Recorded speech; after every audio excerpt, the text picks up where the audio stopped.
Hello good morning, welcome to lecture. तो अभी हम लोग ने पहले लेक्चर में पढ़ लिया था repo rate, reverse repo rate, CRR, SLR, forex reserve के बारे में, वो इंडिया इंटीग्रेटेड इन्वेस्टमेंट स्कीम के बारे में, और कुछ की terms like HDF, BRRR, switch option, cool lending norms, ये सब हम लोग ने देख लिया था। अब हम लोग आगे बढ़ते हैं और समझने की कोशिश करते हैं अगले टॉपिक को। अगला टॉपिक है self regulatory organisation for NBFC. तो बेसिकली इसमें पहले तो जानना है स्टैटिक में एनबीएफसी क्या होता है, क्या इसका वर्किंग है, ये समझना है एनबीएफसी के बारे में। ठीक है, तो सबसे पहले हम लोग देखते हैं एनबीएफसी है क्या। तो एनबीएफसी बेसिकली रजिस्टर्ड होती है अंडर कंपनीज एक्ट 1956 के थ्रू। ये कोई बैंकिंग एक्ट के थ्रू नहीं होती है, कंपनीज एक्ट 1956 के थ्रू होती है। और इसका ऑब्जेक्टिव क्या है? Engages in lending and investment in shares, bond and securities excluding activities like agriculture, industry, trading except security services and real estate. अब देखो, अभी इसको समझने के लिए मतलब ऐसे समझते हैं, एक मतलब लाइफ का एग्जांपल से समझते हैं कि मान के चलो कि किसी को लोन लेना, ठीक है, तो वो जाता है जनरली बैंक के पास, बैंक उसको लोन प्रोवाइड करती है उसके सिविल स्कोर्स को लेके। ठीक है, तो इन केस अगर उसका सिविल खराब होता है या किसी भी कारण से बैंक के पास उसके पास कुछ कोलेटरल रखने के लिए कस्टमर के पास नहीं होता है, तो उस केस में वो एनबीएफसी के पास जाती है। ठीक है, और एनबीएफसी उसको लोन प्रोवाइड कर देता है। ठीक है, तो बेसिकली एक तरह से कह सकते हैं कि अगर जहाँ बैंक नहीं पहुँच पाता या बैंक छोटे छोटे जो कस्टमर्स हैं उनको लोन नहीं दे पाता, तो ये एनबीएफसी होती है वो उसको देती है। तो बेसिकली इसका टर्म्स में ही समझो नॉन बैंकिंग, ठीक है, फाइनेंशियल कंपनीज।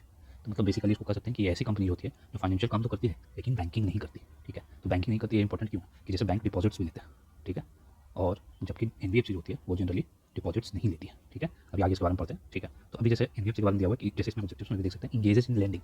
ठीक है, लेंड करने में इंगेज होता है, and investment in shares, bonds and securities, ये सब के लिए आता है। ठीक है, तो बेसिकली ये ना समझ सकते हो, इसका आगे भी हम लोग पढ़ेंगे। जैसे आरआरबी है और आरआरबी के बाद हम लोग पढ़ेंगे स्मॉल फाइनेंस बैंक। तो ये सब बेसिकली इवोल्यूशन से हुआ सब कुछ कि पहले लोन मिलता था कुछ लोगों को। ठीक है, उसके बाद जब गरीब लोग को लोन नहीं मिलने लगा या फार्मर्स वगैरह को लोन नहीं मिलने लगा, तो धीरे धीरे एक स्टेप वाइज आरबीआई ने प्रोसेस शुरू किया कि नीचे तबके के लोगों तक भी लोन पहुंच सके। ठीक है, तो अभी बेसिकली इसको हम समझते हैं कि ये करंट अफेयर्स में ये क्या दिया हुआ है, self regulatory organisation for NBFC.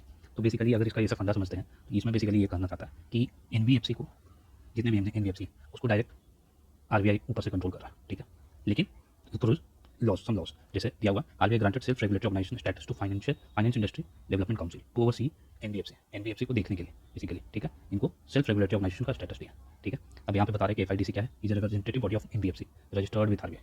सबकी लीगल बैकिंग आरबीआई होती है। ठीक है, legal backing RBI omnibus framework for recognising self regulatory organisation for regulated entity 2024। अब इसकी एलिजिबिलिटी क्या होती है एसआरओज बनने के लिए, सेल्फ रेगुलेटरी ऑर्गेनाइजेशन। तो बोलता है SRO shall be set up as a non for profit company registered under section 8 of companies act 2013। ये इतना इंपॉर्टेंट है नहीं। ठीक है, it should have adequate network, sufficiently diversified shareholding, responsibility of SRO. Basically इतना ही समझ लेना कि कुछ एनबीएफसी है, जैसे कि कुछ एनबीएफसी है जिसको सेल्फ रेगुलेटरी ऑर्गेनाइजेशन का ये दिया गया। आप ऐसे समझ सकते हो इसको कि अब जैसे कुछ भी बैंक में कोई एनबीएफसी है। ठीक है, अब जैसे एक एग्जांपल से भी समझ लेते हैं, बहुत एनबीएफसी बार बार हम लोग बोल रहे हैं, एनबीएफसी में आते कौन कौन है, जैसे लाइक बजाज फाइनेंस, ठीक है, और श्री राम फाइनेंस।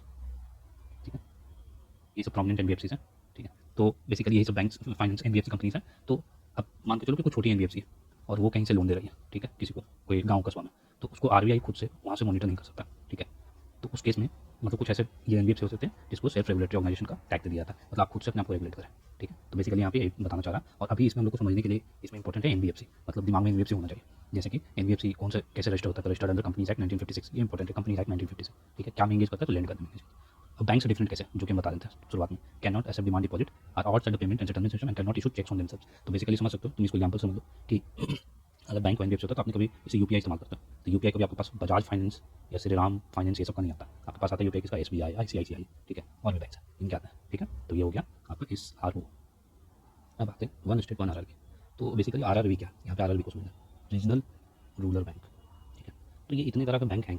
ठीक, तो अभी एक चीज़ समझना है अपने लोग को कि रीजनल रूरल बैंक लाइक हम लोग को नाम से ही पता चला, मैंने जैसे सब बाहर हमेशा बताया आपको कि हमेशा फुल फॉर्म को देखें कि वैसा बैंक जो रूरल एरिया में काम कर रहा है। ठीक है, अब बेसिकली क्या है कि आरआरबी का क्यों लाया गया, मतलब इसका हर चीज़ का ये जैसे समझना जरूरी है कि कोई भी चीज़ लाया क्यों जा रहा है। जैसे सबसे बड़ा प्रॉब्लम क्या है कि जो भी कमर्शियल बैंक्स हैं, ठीक है, वो बैंक्स बेसिकली रूरल एरिया में इंटरेस्टेड नहीं रहते। ठीक है, क्यों, क्योंकि भाई फार्मर्स को क्रेडिट देना है। ठीक है, लोन देना है बेसिकली, तो लोन देना है तो इन लोग को डाउट रहता है कि मे बी लोन ये जो दे रहे हैं वो हम लोग रिकवर ना कर पाए। ठीक है, तो इससे बेसिकली उनका एनपीए बढ़ेगा।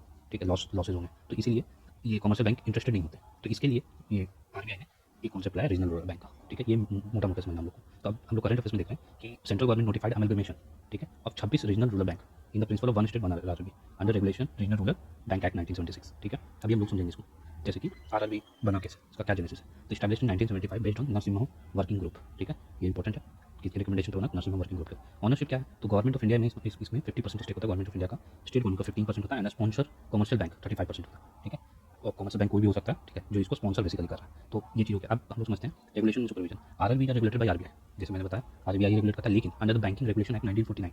ठीक है, ये बैंकिंग रेगुलेशन एक्ट के थ्रू होता है, and supervise by NABARD, NABARD के थ्रू सुपरवाइज होता है। नबार्ड हम लोग को पता है national agriculture bank for rural development.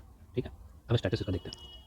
Status important ऐसे है नहीं, ठीक है। 22,000 ब्रांचेज है 400 डिस्ट्रिक्ट में with branches rural and semi urban area, यहाँ पे दिया rural and semi urban area. अब बेसिकली ये सब टॉपिक्स जो हैं NBFC, ठीक है, और कमर्शियल बैंक, शेड्यूल बैंक, ठीक है, non schedule bank, small finance bank, ये सब स्टैटिक का पार्ट है। तो जब हम लोग स्टैटिक पढ़ते हैं तब उसमें हम लोग इसको देखते हैं। जैसे कि हम लोग जो टारगेट चला रहे हैं, ठीक है, टारगेट 120, उसमें हम लोगों ने बहुत बार इस चीज़ का जिक्र किया कि बैंकिंग बहुत इंपॉर्टेंट टॉपिक है एग्जाम रीजन से, ठीक है। तो ये समझ आ गया हम लोग को। अब अभी हम लोग करंट अफेयर्स को कर रहे हैं तो करंट अफेयर्स का इसे पार्ट करेंगे, ठीक है। अब क्या है, व्हाट रिक्वायरमेंट्स।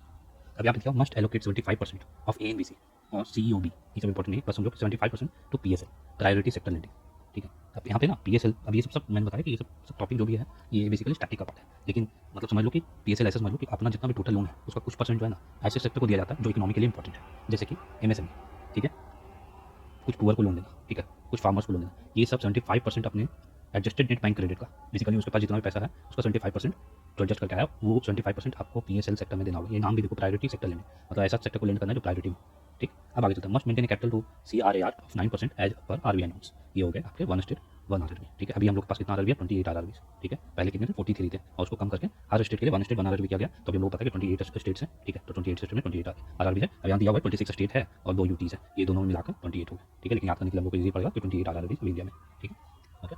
अब आगे बढ़ते हैं, अब चलते हैं स्मॉल फाइनेंस बैंक पे। तो बेसिकली अब स्मॉल फाइनेंस बैंक का भी ये समझ लेते हैं कि स्मॉल फाइनेंस बैंक बना क्यों, क्या इसका मतलब है बनने का, और इसके लिए गवर्नमेंट क्या कैसे बनाया। तो बेसिकली हम लोग को स्मॉल फाइनेंस बैंक जब समझना हम लोग तो हम लोग समझेंगे कि सबसे पहले RBI लोन देने के लिए बहुत तरह के तरीके से कि लोन दे सके, ठीक है, लेकिन बहुत बार बैंक लोन देने से मना करते हैं, ठीक है। अब जैसे एक एग्जाम्पल से इसको समझते हैं तो समझ में आ जाएगा। जैसे कि आप समझ सकते हैं, तो बेसिकली इंडिया में क्या प्रॉब्लम थी, ठीक है। सबसे पहले तो पुअर एंड स्मॉल बोरोवर्स को, ठीक है, लोन नहीं मिलता था, ठीक है, स्मॉल टिकट साइज लोन नहीं मिलता था, लोन नहीं मिलता था। तो इसके लिए सोचा गया, RBI ने सोचा कि भाई उनको भी मिलना चाहिए, बैंक उन तक पहुंच नहीं पाता, छोटे छोटे जगह है स्मॉल एरिया इंडिया में जहाँ पे बैंक नहीं पहुंच पा रहा, क्योंकि हम लोग समझते हैं एक बात को कि वो उनका कमर्शियल पर्पसेस के लिए वो इस्तेमाल करते हैं। अब जब हम लोग बैंक्स बोलते हैं ना, तो ये सब स्टार्टिंग में पढ़ना, जैसे बैंक्स बोलते हैं तो बैंक्स दो तरह के होते हैं, एक शेड्यूल बैंक होता है, एक नॉन शेड्यूल बैंक होता है, ठीक है। अभी इतना ही समझेंगे। शेड्यूल बैंक जो बेसिकली कि शेड्यूल इसलिए बोला जाता है कि RBI के शेड्यूल के हिसाब से चलते हैं, ठीक है। RBI के शेड्यूल बाइक बोले तो उसके सेक्शंस, बहुत सारे सेक्शंस होते हैं, उसके अंदर से चलते हैं। नॉन शेड्यूल जो होते हैं जो RBI के शेड्यूल के हिसाब से नहीं चलते। अब उसमें बहुत तरह के टाइप है। आप शेड्यूल बैंक में जाओगे तो फिर उसमें भी अलग अलग तरह के बैंक्स आएंगे, तो अभी वो इतना डीप में नहीं पढ़ते हैं, लेकिन ये समझते हैं कि जैसे यहाँ पे बोला कि RBI reserve bank has granted in permission approval to AU small finance bank for transition from small finance bank to universal bank. अब यहाँ पे यूनिवर्सल बैंक बना रहा है इसको स्मॉल फाइनेंस बैंक से, देखो नाम से ही पता चला स्मॉल फाइनेंस बैंक, तो ऐसा बैंक जो फाइनेंस का काम करेगा छोटे छोटे पोर्शन में, स्मॉल एरिया में या स्मॉल चंक्स में। तो जैसे बेसिकली समझते हैं कि universal bank licence permit financial institution to offer wide array of banking service. Basically एक यूनिवर्सल बैंक वैसे बैंक को बोलते हैं जो लगभग मोस्ट सारे काम को करते हैं, जैसे SBI, ICICI, ये सब यूनिवर्सल बैंक है। ये इंटरनेशनल क्लाइंट्स को भी करते हैं और डोमेस्टिक क्लाइंट्स को भी करते हैं, बड़े बड़े लोन टिकट साइज को जनरेट कर सकते हैं। तो बेसिकली ये बोला कि AU स्मॉल फाइनेंस बैंक को भी अब यूनिवर्सल बैंक बनाया जाएगा, ठीक। अब ये चीज़ पहले क्या हो चुका है, तो हाँ हो चुका है, पहले भी ऐसा हुआ लाइक बंधन बैंक के साथ, ठीक है। तो बंधन बैंक बेसिकली पहले जब स्टार्ट किया था बंधन बैंक ने, ठीक है, बंधन बैंक ने, तो वो NBFC थी, माइक्रो फाइनेंस NBFC, ठीक है। फिर उसको स्मॉल फाइनेंस बैंक बनाया गया, small finance bank type role दिया गया उसको, ठीक है। और फाइनली उसको आज के डेट में यूनिवर्सल बैंक लाइसेंस मिला हुआ,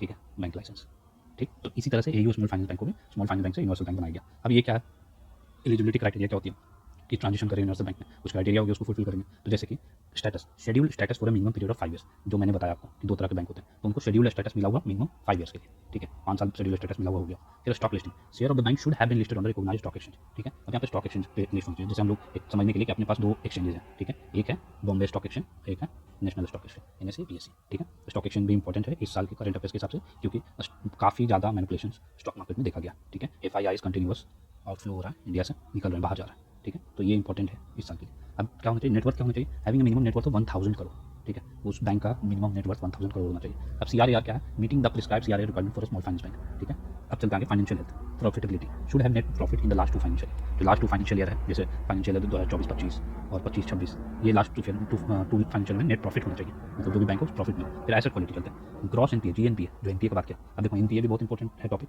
मेंस के लिए भी और प्रीलिम्स के लिए भी। अब इसको बोलते हैं नॉन परफॉर्मिंग एसेट्स, मतलब ऐसा एसेट्स जो परफॉर्म नहीं कर रहा, ठीक है, उसी को कहते हैं नॉन परफॉर्मिंग एसेट। सबका टर्म्स में ही डेफिनेशन है, और ये सब स्टैटिक में अच्छे से पढ़ना होता है, ठीक है। अब आगे चलते हैं, asset quality, GNPA and net NPA must be less than और इक्वल टू 3% एंड 1%, ठीक है, respectively over the last 2 financial year. मतलब NPA जो है 3% से, और ग्रॉस NPA 3% और NPA यानी नेट हो गया, नेट NPA 1% से कम होना चाहिए या उसके बराबर होना चाहिए, ठीक है। अब बोला है कि इसमें जो प्रमोटर रिक्वायरमेंट है, no addition of new promoter और changes to existing promoter during the transition. Basically देखो, ये जब आपको कंपनी ये करते हो, स्टॉक एक्सचेंज में लिस्ट करते हो या उससे पहले भी, तो उसमें अलग अलग शेयर होल्डिंग होती है, ठीक है, शेयर होल्डिंग होती है। और शेयर होल्डिंग में भी जैसे प्रमोटर ग्रुप, ठीक है, FIIs, DIIs और कुछ रिटेल का पोर्शन होता है, ठीक है।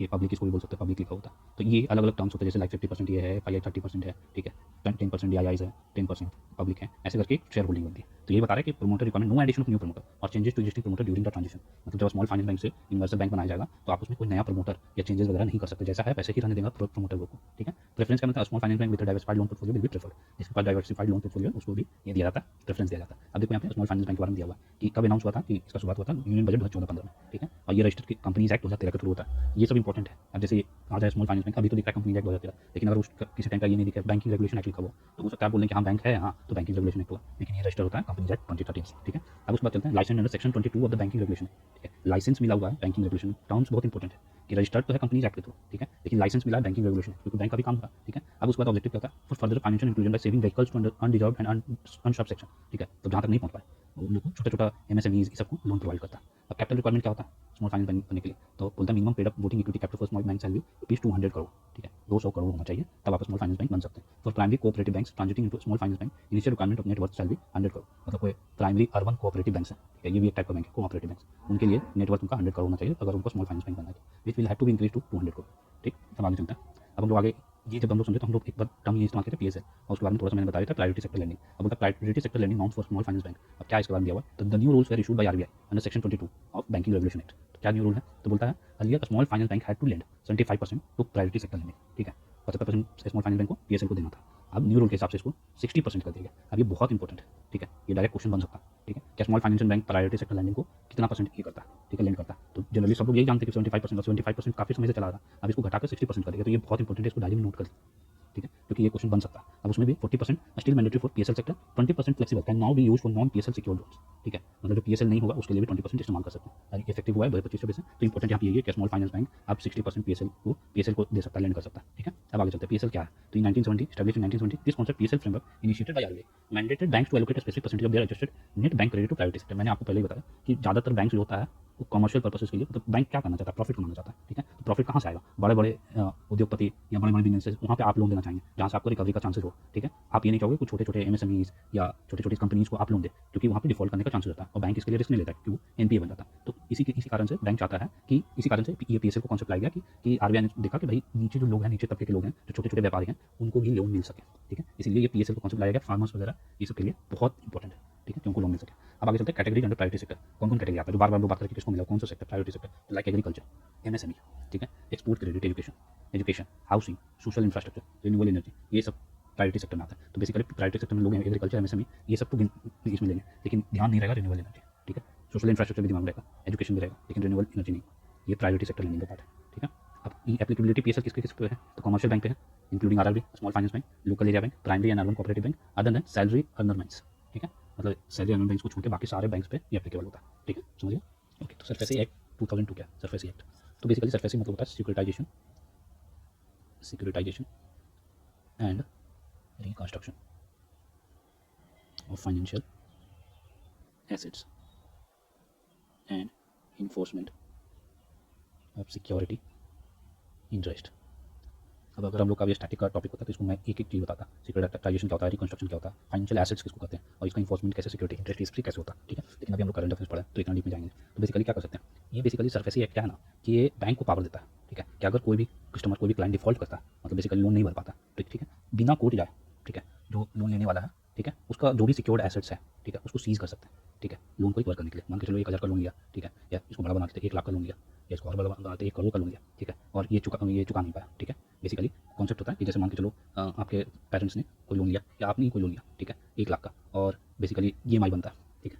तो EMI जब बनता है तो हर मंथ आपको कुछ पैसे देने होते हैं, ठीक है। तो बेसिकली 90 डेज़ का पीरियड होता है। अगर 90 डेज़ तक आप लोन नहीं दे पाए, इसमें भी बेसिकली कैटेगरी है, NPA में भी SMA 0, SMA 1 ऐसे करके ये बना हुआ, ठीक है। तो ये बेसिकली डिफाइन करता है कि 90 डेज़ मैक्सिमम जब हो जाता है, ठीक है, तो माना जाता है कि आपका जो लोन है आप उस पर डिफॉल्ट करेंगे, वो बैंक के लिए NPA बन गया। अब उसको लोन रिकवर करना, तो लोन रिकवर करने के बहुत सारे तरीके हैं, आप जानते भी होंगे। एक तरीका आपको पता भी होगा जो जनरली लोग करते हैं, ठीक है, कि वो अपने एजेंट्स भेजते हैं, फिर अजीब तरीके से बदतमीजी करके जैसे भी करके वो लोन रिकवर करने की कोशिश करते हैं। तो बेसिकली सरफेसी एक्ट क्या बोलता है, ठीक है, कि अगर कोई भी डिफॉल्ट कर गया लोन पे, यानी NPA बन गया, तो उसके पास पावर होता है कि कोई कोर्ट जाने की जरूरत नहीं है, ठीक है, ये एक्ट लगाया, ठीक है, तो आपके एसेट को सीज कर लिया, ठीक है। मतलब बैंक के पास इतना पावर हो जाता है कि बैंक डायरेक्टली प्रॉपर्टी बेच के आपका लोन चुका लेगा, मतलब कि आपको लोन से मिसमैच जो भी बैलेंस होगा वो कर लेगा, ठीक है। तो बेसिकली इसमें क्या बोला कि सुप्रीम कोर्ट एक जजमेंट दिया, ठीक है, सरफेसी एक्ट 2002 उसके रूल्स पे। बेसिकली कुछ कॉन्ट्राडिक्शंस है।